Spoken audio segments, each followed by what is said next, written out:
Baik, masih bersama kami di Konspirasi Prabu. Pak Heru, salah satu hal yang juga mungkin akan cukup membuat Bapak repot adalah ketika nanti konser Coldplay dan juga Piala Dunia U17 berlangsung. Nah, yang juga dibicarakan cukup hangat adalah mana nih yang harus ngalah? Apakah Coldplay-nya tetap di GBK, U17-nya ke JIS, atau dibalikin, Coldplay-nya ke JIS, U17-nya di GBK. Bapak lu gimana Pak? Menurut Bapak gimana? Saya rasa dua-duanya harus berjalan. Dua-duanya harus berjalan. berjalan. Tapi harus pilih salah satu dong, kan nggak mungkin. Kalau di GBK? Iya. Ya kan banyak alternatif. Oke. Bisa di JIS, bisa tempat lain. Dan kita semuanya, saya selaku pemerintah daerah, dua-duanya mendukung. Berikut juga mengenai U17, kita akan cari alternatif. Nanti kita bicara dengan Pak Menteri BUMN bagaimana baiknya, dan tentunya nanti ada solusi. Ada solusi. Ada solusi. Solusinya nggak bisa di-spill dulu Pak di sini Pak, di bocor-bocor tipis dulu biar, gitu. biar saya diundang lagi ke sini nanti. Siap. Aja kalau bicara JIS misalnya Pak, ini kan JIS salah satu stadion yang cukup megah Pak Heru ya. Masalahnya adalah bahwa masih ada kekurangan ya Pak ya, yang dikatakan tidak memenuhi standar dari FIFA. Kekurangan tersebut disampaikan juga oleh Ketum PSSI begitu kan, salah satunya akses misalnya. Ada solusi nggak dari Bapak tentang JIS ini Pak agar bisa digunakan? Ya, terkait dengan JIS saya paham banget dengan kondisi itu. Jadi 2003 atau 2004 saya adalah bagian salah satu yang melakukan penertiban di area itu. 2008 kita lakukan kembali, dan juga di 2012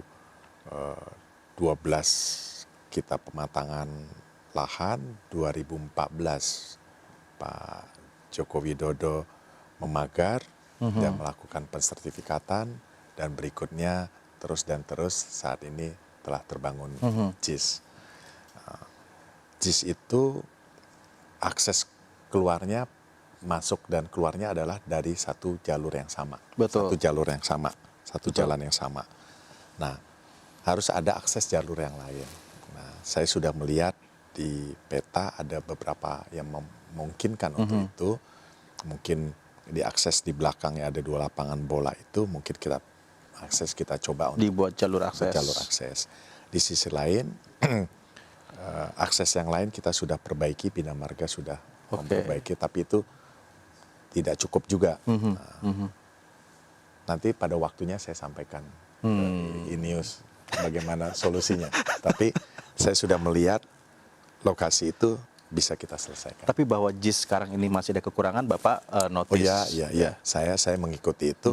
Jalurnya keluarnya di jalan yang sama. Oke. Tapi kenapa Pak? Itu kan project mega project Pak ya, 50T kurang lebih Pak ya anggarannya. Ya. Hanya kok bisa dibangun, ada beberapa hal yang nggak dipenuhin gitu. Sayang Pak. Ya. JIS itu, lapangan bola itu dibangun adalah bagian dari tanggung jawab pemerintah daerah ketika Pemda DKI di stasiun MRT Lebak Bulus, kita kan mendemolis lapangan bola itu, dan Pemda DKI harus mengganti, salah satunya di situ.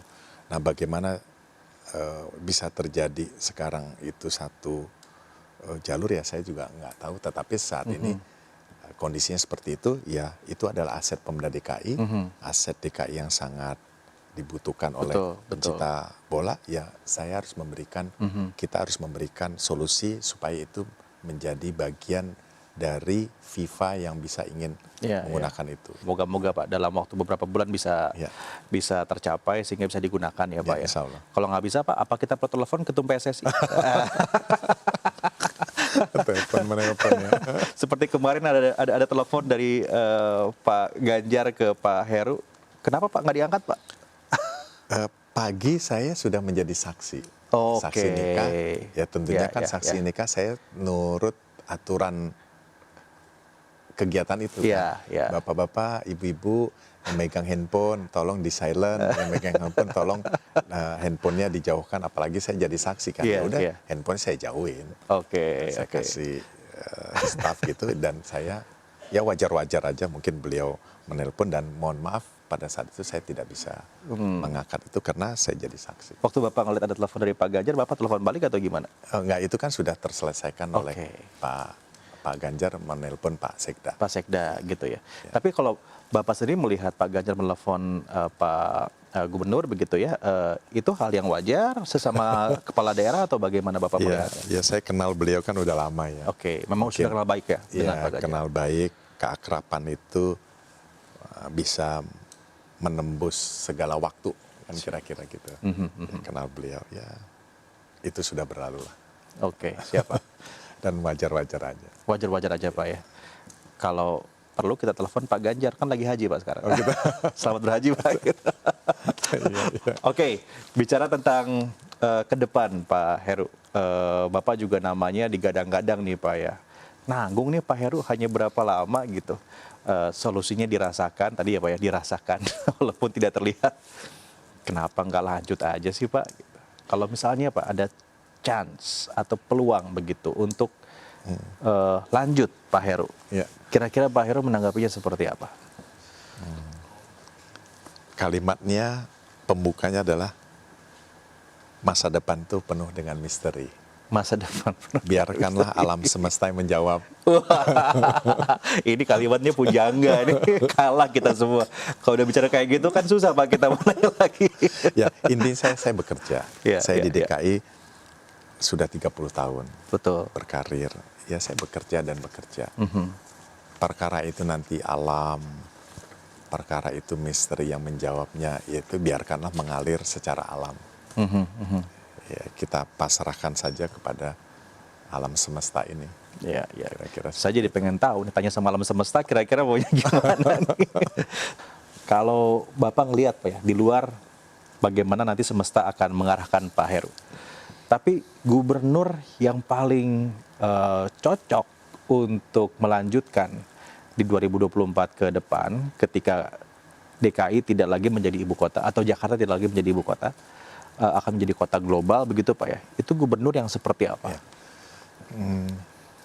Beban DKI sekarang cukup berat. Tetapi pemerintah daerah harus terus tumbuh dan terus berkelanjutan.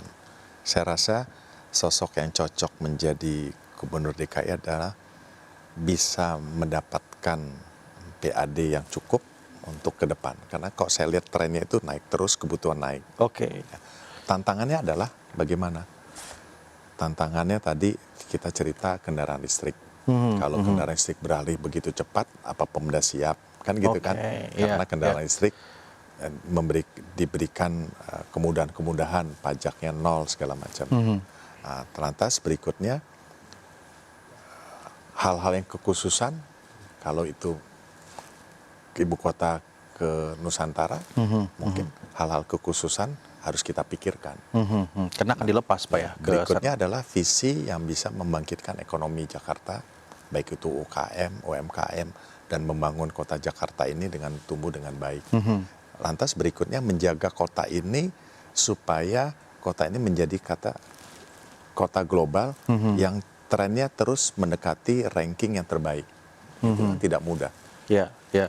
Urbanisasi perlu kita tangani. Betul. Kesehatan masyarakat kita harus tangani.